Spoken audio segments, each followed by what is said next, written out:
So this is, yeah, cupping is something that people have used for a really long time, for pretty much all of written history in various different places. And right now in the United States, cupping has become popular in recent years along with acupuncture. So people who do acupuncture sometimes do cupping as well. It's part of the tradition of Chinese medicine. And so that has kind of led to cupping becoming popular in America in the last 30 years or so. But it's not only from Chinese medicine. Hippocrates from Greece 2,400 years ago talks about using cupping. The place that I learned cupping from was from Uyghur people in, well, what they call Uyghurstan, Eastern Turkestan, but on the map it's Xinjiang province of China. And so they use this, and it's tradition that they've had for a very long time as well. How do you spell Uyghur people? Uyghur is probably the most common spelling. So that's who I learned it from. And their traditional medicine is a mixture of Middle Eastern and Chinese medicine with some local elements added in. But this is used both in Chinese medicine and in the traditional medicine of the Middle East as well, very extensively. So the medicine in the Middle East is sort of the traditional medicine there is sort of a mixture of different things. There's quite a bit of influence from Greek medicine, and then there's quite a bit of influence that's just local as well. But in Arabic, this is called hijama. Hijama just kind of means sucking, but it's what they call this cupping therapy, which is really widely used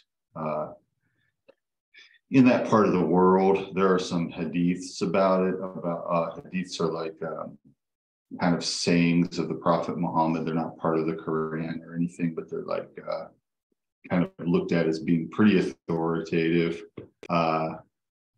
He talked about cupping as being one of the good things that people could use for medicine. So it already existed in Arabia in his time. It was already a common practice in Arabia in his time, but he kind of talked it up, and so he got introduced to a lot more people when his teachings became popular. So there are a few different ways of doing cupping. Most traditional methods of cupping use fire. There are also some modern methods that use suction. Traditional methods very often use glass, but not always. There have been cups made out of bone and horn and various other substances as well. And some of them now are made out of plastic or silicone. The plastic and silicone ones aren't generally used with fire. They're used with suction. There are also rubber ones, and have been for quite a long time. Maybe at least a century, maybe multiple centuries of natural rubber ones that can be squeezed and put on an area and allowed to suck on that area. So cupping increases circulation, and it also causes the body to have the same sort of response that it would have if it were bleeding. So some adrenaline, some endorphins and things like that are released into the body. And so that's part of the therapeutic use of it. Some people kind of conceive of it as drawing out toxins or drawing out evil spirits or other corrupting influences in the body. Usually, I don't think that's literally what's going on. I think that's kind of more of a metaphorical understanding in most cases. Now, there would be possible times where you could put it on an infected wound and have it suck out pus and things like that until it started drawing clear blood. But for the most part, I think that's more of a misunderstanding or a metaphor for what is actually going on. Seems like that would be painful putting it on like a sword. Yeah, it would be painful. And even putting it on anywhere on your body is, it can leave a bruise or like a suction mark. You did that on my back one time, and it just had like little circles on my back. Yeah. It didn't last very long though. Right. Yeah, a lot of the time they don't. If you put it on really intensely, it can last longer. Also, in some traditions, people do what's called wet cupping or bloody cupping, where you poke or cut the skin before you put the cup on, and then it sucks out blood. I don't generally offer that service, but that is a popular way of doing it in some traditions. In Middle Eastern medicine, is very frequently done that way. In Eastern Kentucky, in somewhat traditional medicine, there are cups that people use for snake bites, where they'll slash the area with a razor and then put a rubber suction cup over it. Does that work? No. No. Say, surely it doesn't work. I mean, really, when venom enters the body, it binds instantly to the tissue there. So there's no sucking it back out. You know, you might reduce the swelling in the area by sucking some of the fluid out and that sort of thing, but it's not going to, do anything all that dramatic. This might be off topic. What does traditionally, what is used for snake bites? Really like anti-inflammatories, steroidal anti-inflammatories, and with rattlesnake bites, there are a lot of things that are used, and I've never had any occasion to use any of them. Copperhead bites usually resolve regardless of whether you treat them or not. They're very painful. They often, make people feel sick and things like that, but nobody dies from them, or very, very rarely. You're much more likely to die of a bee sting than a copperhead bite. But people get tore up about copperhead. Copperhead bites are very unpleasant. They're very unpleasant. There's a person who milks snakes at what's it called? It's called the Reptile Zoo now in Powell County.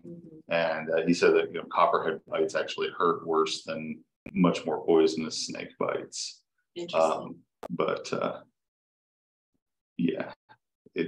not that deadly. And so really, I guess, like you said, just reduce the inflammation and the body's immune response to things like that is probably all I can do. It's about what there is to do: reduce inflammation and reduce pain. Steroids and painkiller type substances are about what there is to do. The suction probably releases some adrenaline. Like I said, might reduce swelling, that sort of thing, but it's not going to actually suck venom back out the way that people think it's going to. A lot of the time, I think there are a lot of remedies and things like that out there that are really based around the concept of people wanting to do something, even if it's not right. Just to feel like they're doing something. So if somebody's like, "Oh, help me, I got bit by a snake," then the person has something that they're doing, there are all kinds of in places where poisonous snakes are more common, or where more poisonous snakes are more common, there are things like incantations, prayers, things like that go along with snake bite and stuff like that. And I don't know how much they actually enhance the possibility of divine intervention or whatever, but hey, it's worth a shot. You got to do something. You can't not do anything. So it's against people's nature to not do anything. So anyway, bloody cupping is a more intense form of cupping, but even in the kind where you're not breaking the skin and letting blood come out, blood is still leaving the circulatory system into the tissue around it, getting kind of sucked out of the capillaries and into the skin and stuff, and that's why it leaves bruises sometimes. I think that the English word hickey, the word for a suction bruise, is from an Irish word, mark na hickey, which means the mark of the physician. Because people in Ireland use these two in medieval and early modern times. Like, I don't know when they fell out of favor, but they were still around and still used in the early 1800s. So, you know, they were around for a long time. So there's various different sizes. This is the biggest and smallest size that I use. Little one's so cute. Little one's cute. Yeah. I have this story that I love to tell about cupping, where I was in Almaty, Kazakhstan, and I was in this apartment building, and there were some construction workers working there. Like, it was an ongoing construction project the whole time I lived there. But one of them had a heart attack, and one of the people who were the cleaning crew, she tried to revive him with Russian CPR, which I don't think probably has ever worked on anyone. From looking at it, you kind of like take the person's legs and shove them up towards their abdomen and then pull them straight again. And I think if anything, you would just make them vomit and then inhale it. But, you know, I don't think that, I don't know how that's really going to work. But, you know, CPR doesn't usually work anyway. She tried it on him. It didn't work. And then this other woman turned him over and put cups on him, and also said some prayers and incantations, whatever you want to call them. And he revived. He actually came back around, and eventually an ambulance came and took him somewhere. And you know, he was back at work a few days later. But Crazy. Yeah, it was pretty wild. It was pretty wild. So he had a heart attack, and she used cupping on him, and he didn't die. So, I'm not sure if that's a reproducible result or not, but it was pretty neat to see. We'll say it is. You know, much like the rattlesnake bite, I haven't really had the chance to try that. Well, hopefully you won't probably have not to. what I would try if that situation arose, but that's what she did, and it seemed to work pretty well. So one thing that cupping is, a couple things that cuppings are frequently used for. One thing is fevers. If somebody has a fever and you do cupping along their back on both sides of their spine, we'll almost always get the fever to break. The person will break out in a sweat, and their temperature will start to come down. I've only ever done this on adults, but in some cultures, it's kind of like, you know, just what you do when somebody has a fever. And it's, I've talked to a lot of people from Eastern Europe, people who grew up in Eastern Europe in the first half of the 20th century, who, you know, that was like their standard thing that their parents would do for them if they had a fever. And I love that. Yeah, so it was, it's a very common, has been a very widely used thing for that. And this seems to work pretty well. You know, I've done it on people before, and it works pretty well. I've done it on people with malaria. I've done it on people with more common stuff like the flu as well. And it just kind of really perks them up quite a bit, you know, in addition to making them sweat and making the fever go away. I think it releases a lot of adrenaline and that sort of thing. Like I said, probably adrenaline and endorphins, and tends to make people feel a lot better.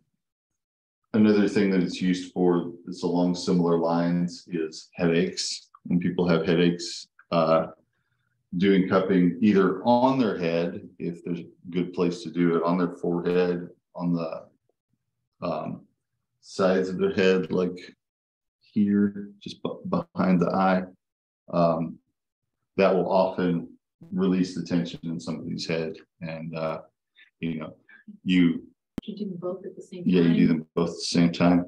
You run the risk of leaving a suction mark on somebody's face, but if somebody has a really bad headache, a lot of the time they feel like that's a pretty decent trade. So that's something that it can be used for. And pain, stiffness is another thing that I use it a lot for. And weakness, like any sort of feeling of fatigue and weakness, it's very useful for that. In the location of the area where the weakness. Yeah, or if somebody is just kind of weak all over their body, I'd often do it just kind of along the back, over the adrenal glands in the angle between the spine and the rib cage is sort of where, if I was just going to put one place, that's where I would do it. But doing it up and down the back is kind of often a good thing. In recent years, this sometimes has been popular for muscle recovery for athletes. I think in the Olympics a few years ago, Michael Phelps had a bunch of cupping marks on him. So people doing that to just kind of get the soreness to go away out of the muscles after working hard with them. Would it help in like recovery from like tendon or muscle injury, just kind of helping with the recirculation? It can help increase circulation. Yeah. To heal. Yeah, it does seem to be helpful for that.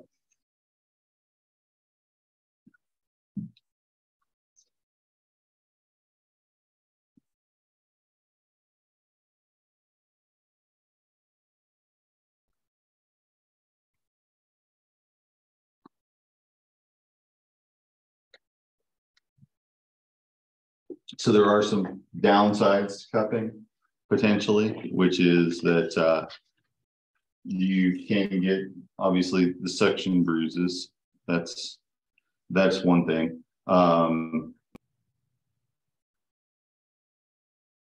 Another thing is with fire cupping in particular, there's a possibility of burning somebody.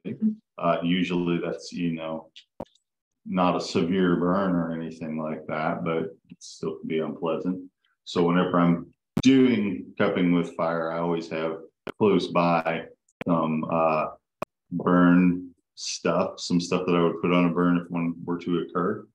My favorite burn remedy is aloe gel infused with vanilla extract.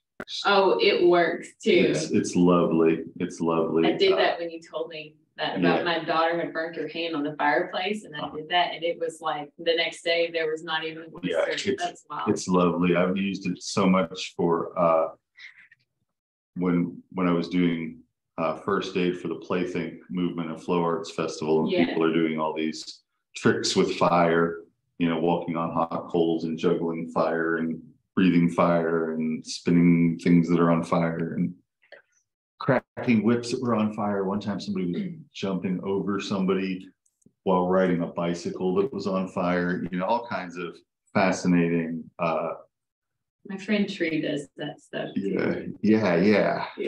So, yeah. That's just wild. It's pretty wild. I wouldn't have a hair on my head. I would just catch my whole self on fire. Right. So a lot of the time, most of the burns people get doing that are just like, a little blister where they got it on them somewhere. Right. So anyway, occasionally once a year we get a worse burn than that. A lot of them were on the same order as what you would get getting something out of the oven and in the hot metal or whatever. But once a year or so we get something worse than that. One time somebody wrapped a flaming whip around their arm and they had like a spiral burn all the way up their arm. Oh, and, it was pretty neat looking, like tattoo. If you managed to do that, that would look really hardcore. But people are gonna ask, what happened to your arm? Oh, I got a flaming whip wrapped around it, The video game like injury, but anyway. I bet that did look kind of cool though. But it looks painful too. But anyway, the burn gel is a really nice thing to keep on hand. And so I always have a little bit of that. Or a traditional thing in Chinese medicine is something called pearl ointment, which is an ointment, a salve that contains some calcium carbonate from pearl that's been burned to ash. Sometimes it's made of oyster shell rather than pearl. You really can't. There's really not much difference between the two of them once they've been burnt to ash. But that's another traditional remedy that goes along with this. So burns are a potential thing. The other thing is sometimes it does darken the skin, and this is especially true in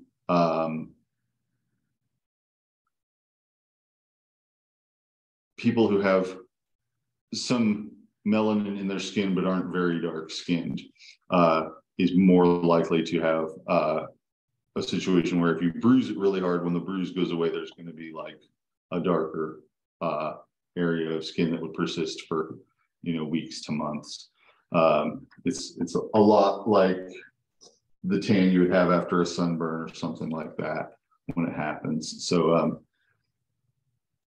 yeah, that is something to be aware of as a possibility. And if it does come up, it will go away. It's not like a scar or anything, but it unless you burn them really bad, it might be or something. But usually, yeah, it's not that bad of a, not that serious of a thing. But it can, you know, it's something that you would want to inform a person about, especially if it's going to be on an area that might show or whatever, that there is a potential for discoloration, especially right after, but it might last for a while. And so those are pretty much the risks that there are that come with it. I haven't really seen anything any worse than that.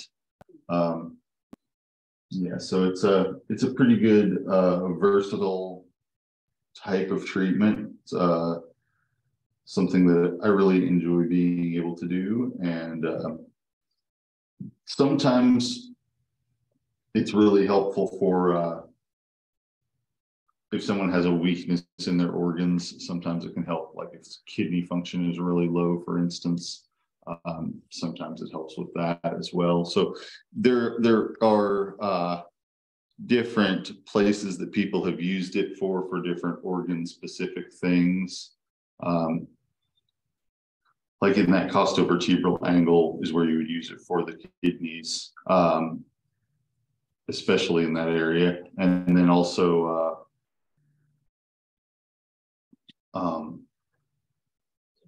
on the stomach, using a large cupping instrument on the stomach is something that Hippocrates recommends for people who have ongoing stomach issues or frequent stomach issues. So that's, you know, like any like diarrhea, constipation. Yeah. It just kind of helps, you know, infuse. The idea is that it helps infuse some circulation into that area, and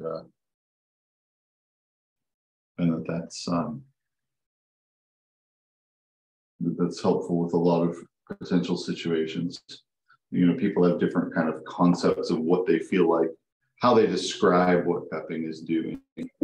But for the most part, I think of it in terms of circulation and flow, and endocrine responses to something that the body probably perceives as an injury, because you get things like adrenaline and endorphins.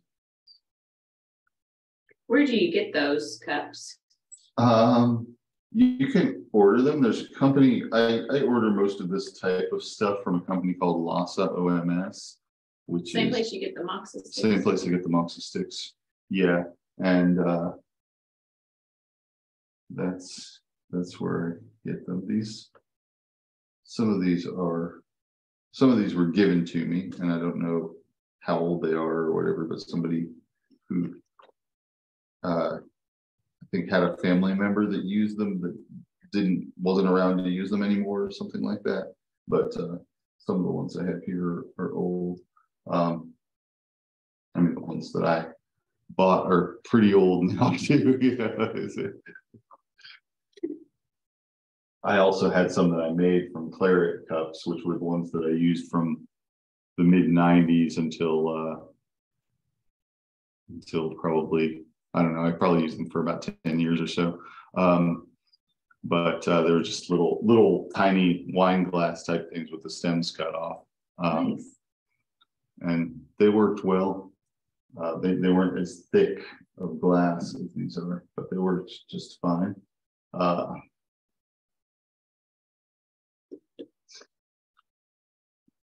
So let's see.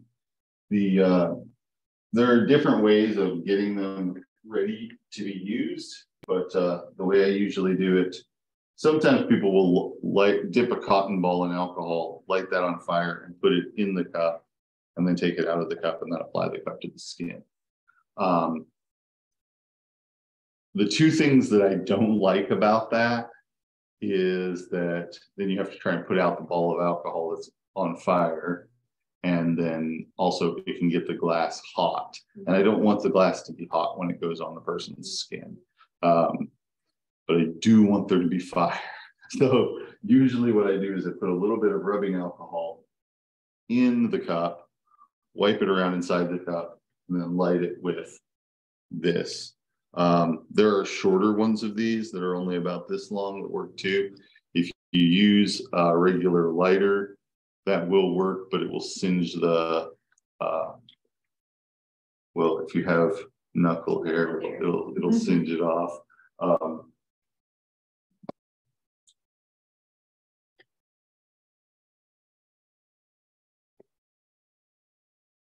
So just use like a couple drops of alcohol. It really doesn't take that much. And then wipe it around the inside of it. And then when I hit the striker in it, there's usually a kind of flash of alcohol flame, and then try to put it on the skin as immediately as possible. And then it will hold on really tight and it will suck skin up into it. So you want it to be on tight enough that it is going to make the skin draw up into it pretty significantly. And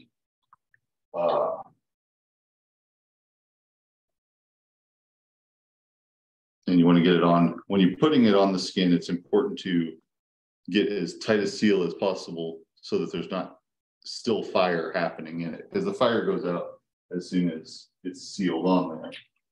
But it's also important not to have any alcohol on the outside surface of the cup, because that will be on fire too. And you can't always see alcohol flames. They're sometimes pretty much invisible. They're blue, but in dim light, they look like blue flame. And in bright light, they, like, especially if you're doing it out in daylight, sometimes they don't look like anything.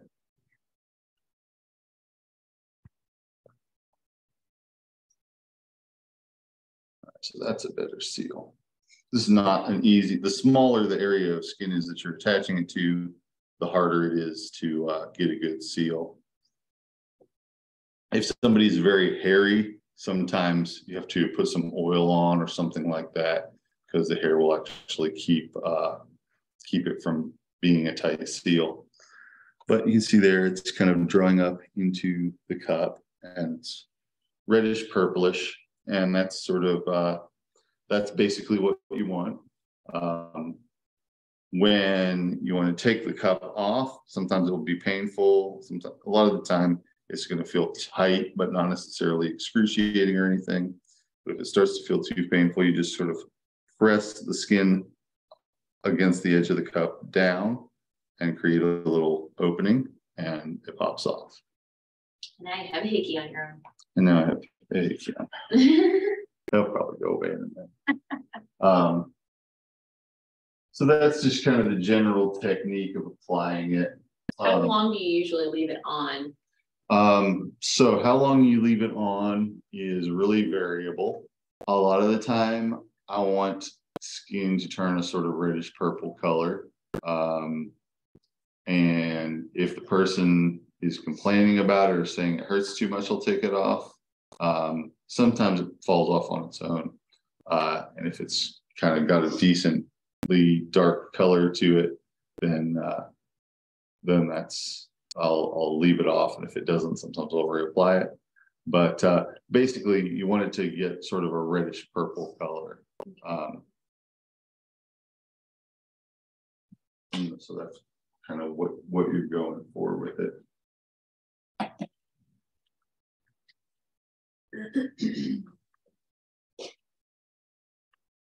And like I said, there are cups that have have a little bit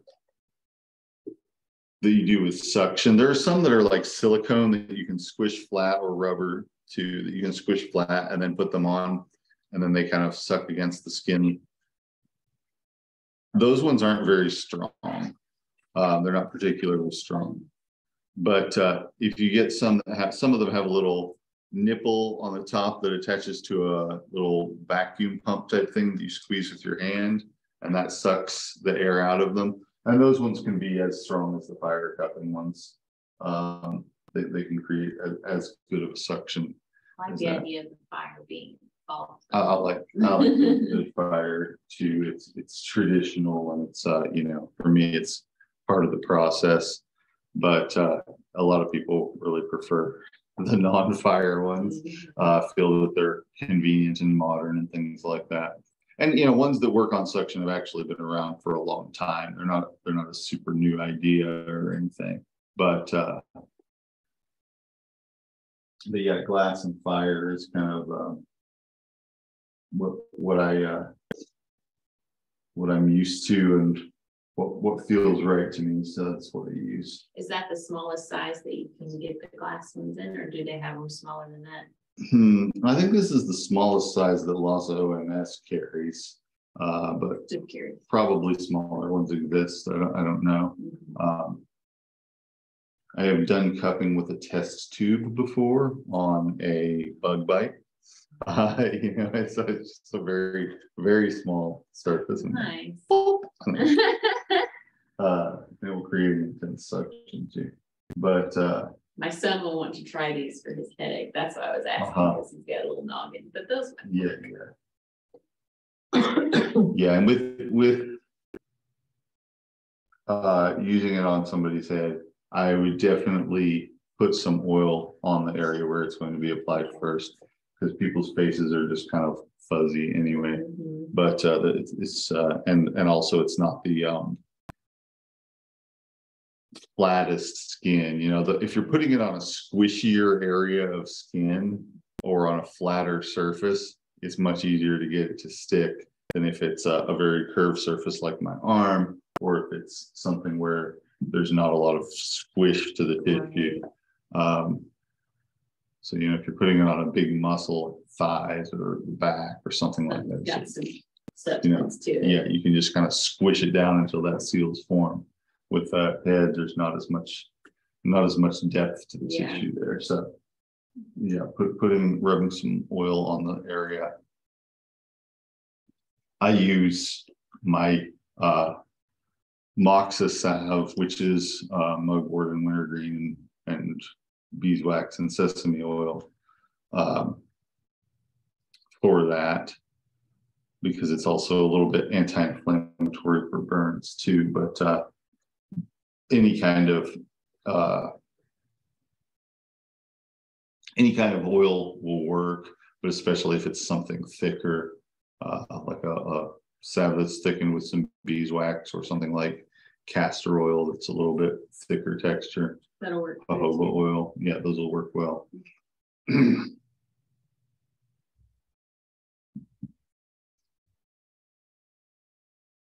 What were the ingredients in there again? And the salve that I was talking about, mugwort and wintergreen and beeswax and sesame oil.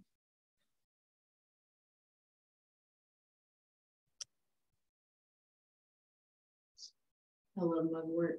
Yeah, me too.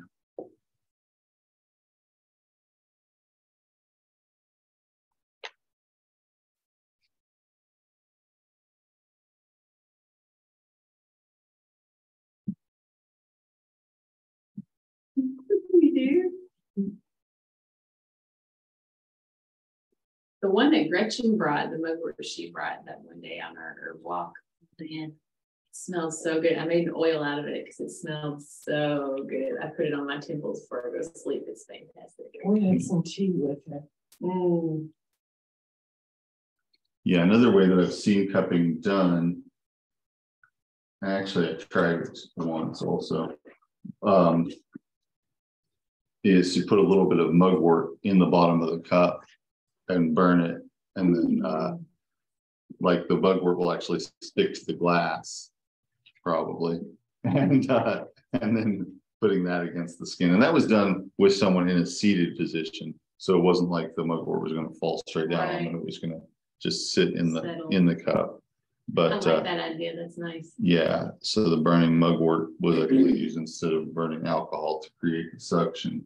And it does it more slowly, and it did have a warmer cup. But that I actually saw that done in a very traditional situation in a group of semi-nomadic Kazakh people.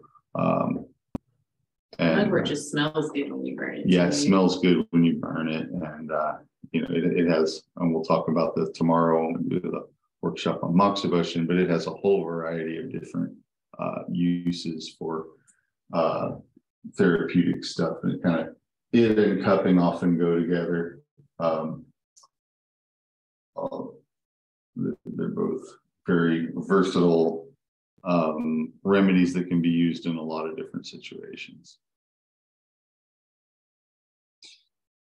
Bites and stings are another area where it does, you know, help some to do cupping on them. And, you know, that's, like I said, it's not really, sometimes it's kind of conceived of as though it's drawing the venom out or whatever, but it's not really.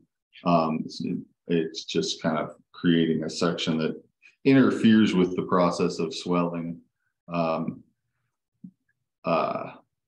Probably in some ways similar to what happens if you get hurt and you press against it with your hand, but the suction is going the other direction. But would it help with like the itching that's associated with like chiggers and things yeah, like that? yeah, it does help with that sort of thing. And yeah, there were a lot of good uses for it.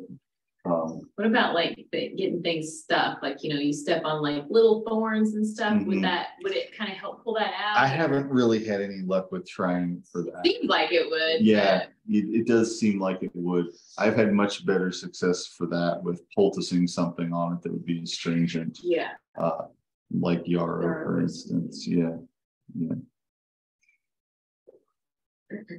If you were talking earlier about using it for fevers and stuff, Mm-hmm. can you use something like that for fevers in addition to something like yarrow tea? Absolutely, I mean, just yeah. using it together, just get it over with kind of thing. Mhm. Just get it all out. Yeah. I mean, really, like I said, you know, one of the things that cupping does in people with fevers is causes them to sweat, and that causes the fever to cool down. Mhm. And yarrow and lemon balm and catnip all help with that process. Mhm. Sage, they'll all help with that process of you know, helping somebody break the sweat and break the fever. And that's something that I have used it for in like a clinical situation. Is, you know, somebody has a fever and wants to be treated for it. So that's and that's also, you know, the sort of thing that people are often managing at home. So, you know, like I said, when I talk to people who grew up in Eastern Europe before World War II, they often, you know, grew up with that sort of thing. Not just before World War II either, some after that too, but seems to have been a pretty universal thing in that older generation. And then the people who came along after that, some families did it and some families Such a didn't. simple thing and so much better than Tylenol or something crazy. Well, like and I that. mean, you know, when you've got them, Yeah. and you don't have to worry about there being none in the markets, Right. shortages, things like that. You've Or got a them. bunch of plastic being used. Right. Or, yeah. I don't know if you remember, but there was a incident. I guess this was probably like in the early 80s or so, when somebody, maybe it was late 70s or early 80s, somebody poisoned some I think it was Tylenol, but you know, like somebody tampered with it. Mom told me about that. Yeah. Yeah. It was like, you know, it was a big story for a while. And I think it was really only a few incidents where Right. it happened, but it like freaked everybody out pretty good. Yeah. Burn Tylenol because of it. Yeah. Yeah.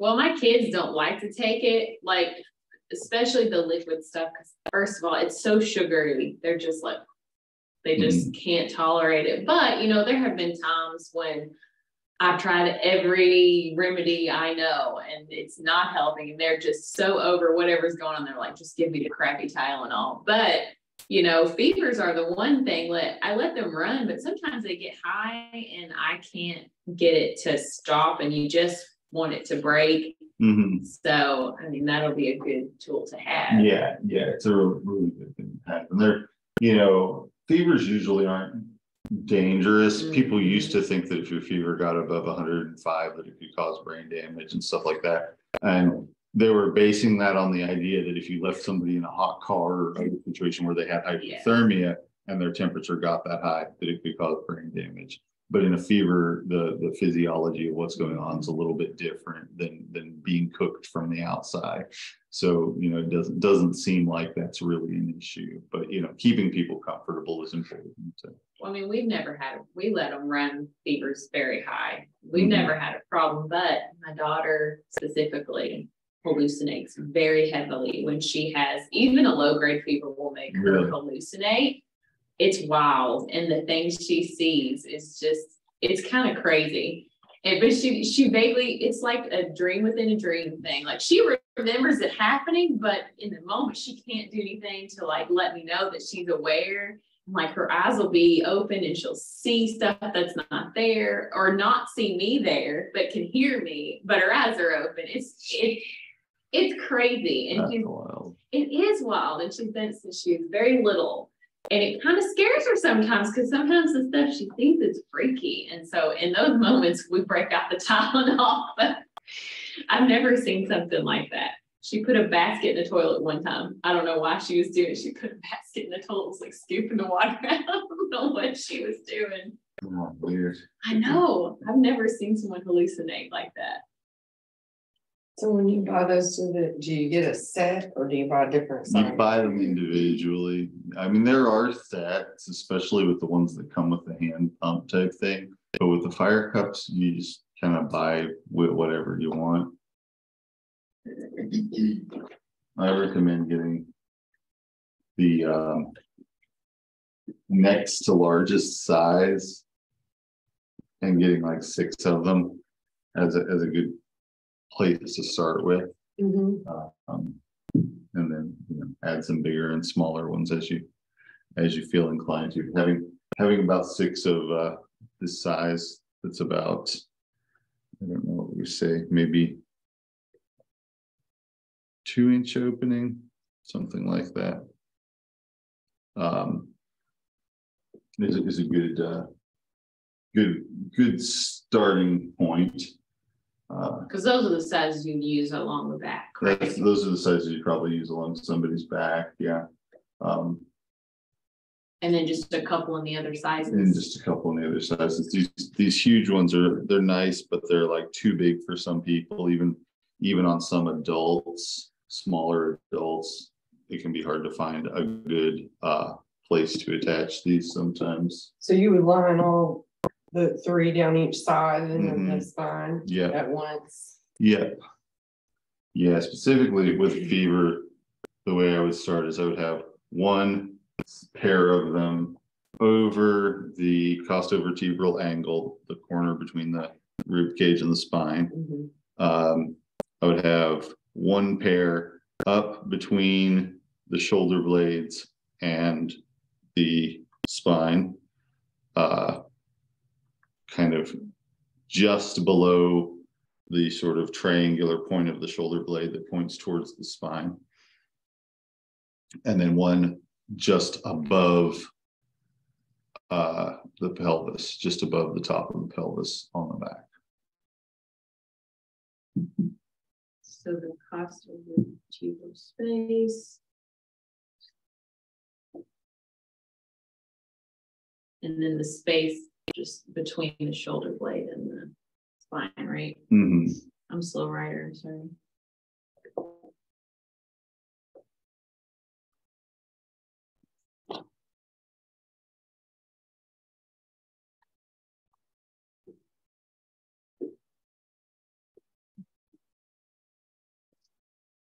And then right above the buttocks.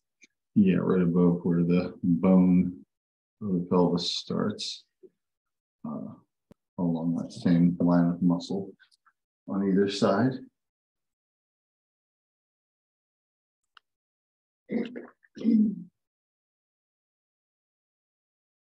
So yeah, that's usually where I would do it for fever. And then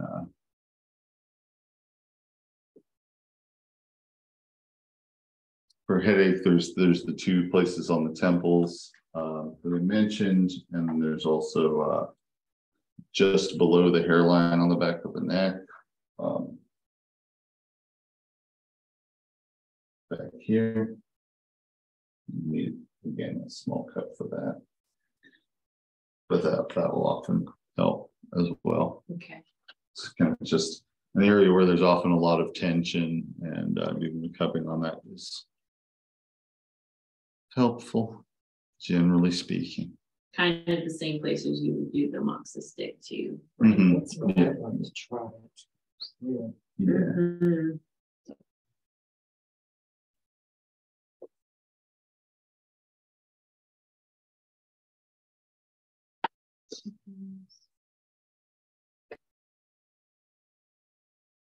You can also put it right on the sacrum for sciatica and for numbness in the feet. That's a useful application as well. And for that, I like to use the biggest size that I have.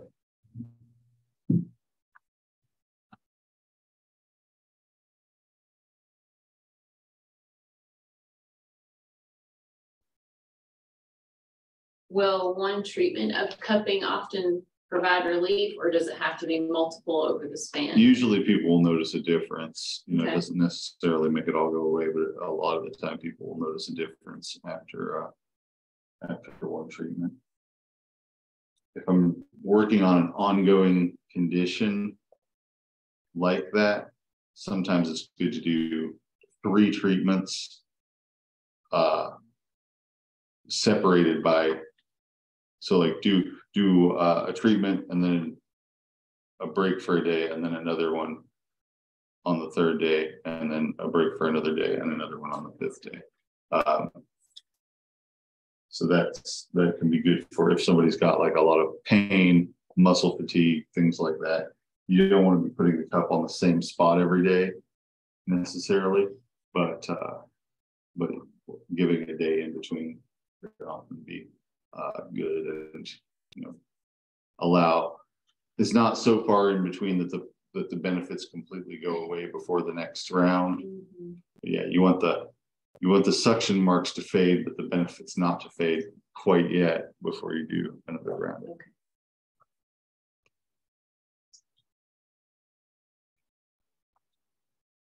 You said you'd use the largest size on the sacral space, right? Yeah. And also, if you were doing it for stomach stuff, okay, it's good to use a large size too. Okay, let's see. Got a question here that says, what's a good time frame once the skin turns reddish purple, minimum, maximum length to leave the cups on? So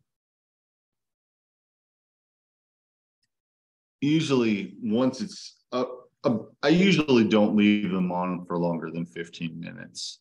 Some people like to do a much more dramatic and extreme version of cupping than what I like to do, including, bleeding and everything like that. I like to not cause damage to the tissue, and, just as I've said with so many other things, I prefer to use a weaker, less invasive treatment if it will get the job done. So usually I don't leave them on longer than 15 minutes. And sometimes that doesn't create bruising, but often it does if they're on nice and tight. And sometimes I leave it on less than that if it's looking really dark purplish, or if the person is complaining about how it feels. And then frequency, I usually think of every other day as being maximum frequency, unless there were a really compelling reason to do it more than that.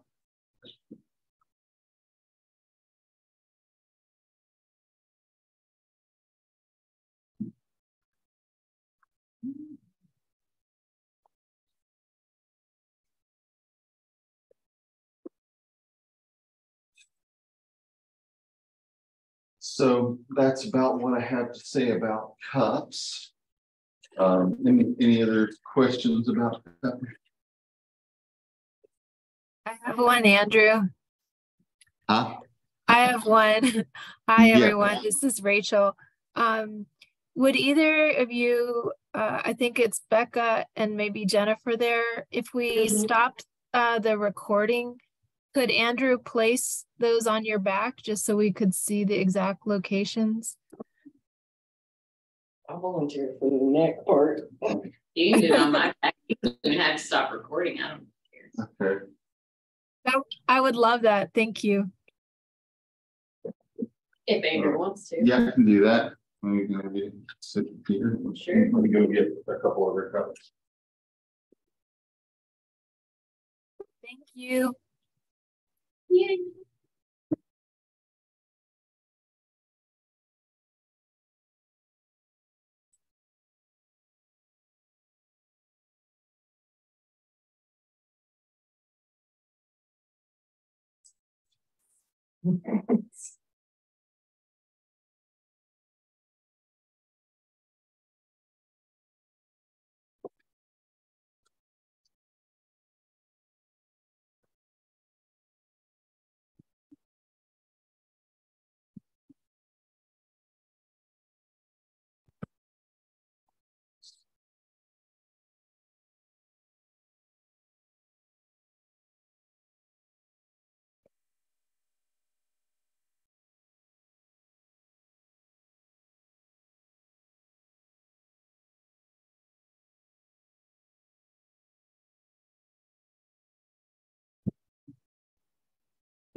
Have a pony back, so good luck.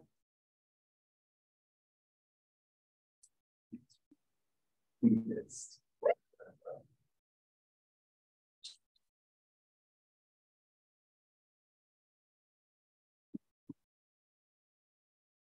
Trust.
I feel like a new woman.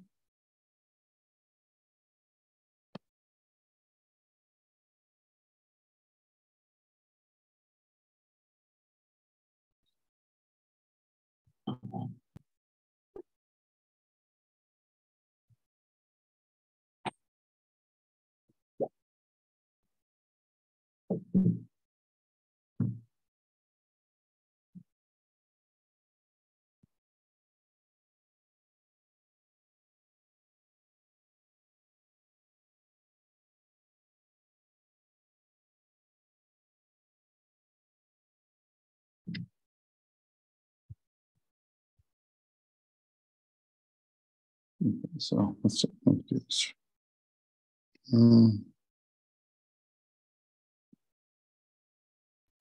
Okay, so yeah, two here that are in between the shoulder blade and the spine, two here that are kind of in between the angle of the rib cage and the spine, and then two down here that are just sort of above the pelvis. So that is the general idea. And you can see these ones are sort of turning pretty purple here. These are a larger size. I use a smaller size further up because kind of small. I'll just leave those on for a few minutes, but that's kind of the general idea. Thank you so much.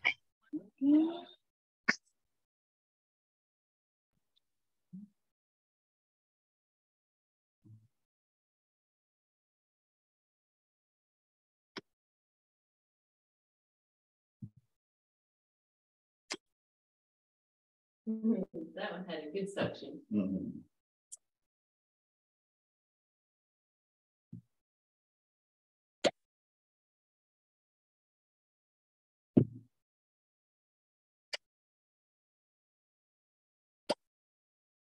Oh, thank you so much. Thank you.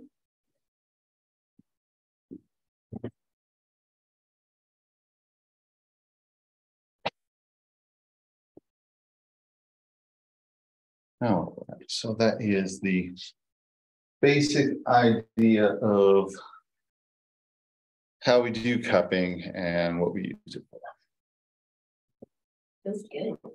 And yeah, it takes some practice, takes a little bit of practice, but it's something that you can get a hang of after doing it for a couple hours. It doesn't take a ton of practice to get good at it. It takes knowing how and a little bit of practice, and then you can do it. I think when I taught Aoife to do it, and when I've taught other people in the first aid station to do it, that it's been something where for the first hour or so of doing it, there's a lot of maybe difficulty. A lot of the time people are kind of just hesitant to put the on fire cup against the skin because they think it's going to burn or be hot or whatever, but it isn't if you get it right on the skin. And so it's can be kind of scary or intimidating, especially at first, but not too bad. Usually get the hang of it pretty quickly. So it's a useful tool for herbalists and other people who are trying to provide health and help to their communities to be able to have in their literal and figurative tool chest. All right, so I'm going to stop the recording for a few minutes and go. People can take a break if they need to for a few minutes, and I'm going to get the microscope set up, and we're going to talk a little bit about using a microscope, which is another useful tool to have. That's takes a little bit of getting used to, but is not all that shouldn't be too daunting, and can become a useful part of your practice without too much trouble. So I will be back in 5 minutes or so.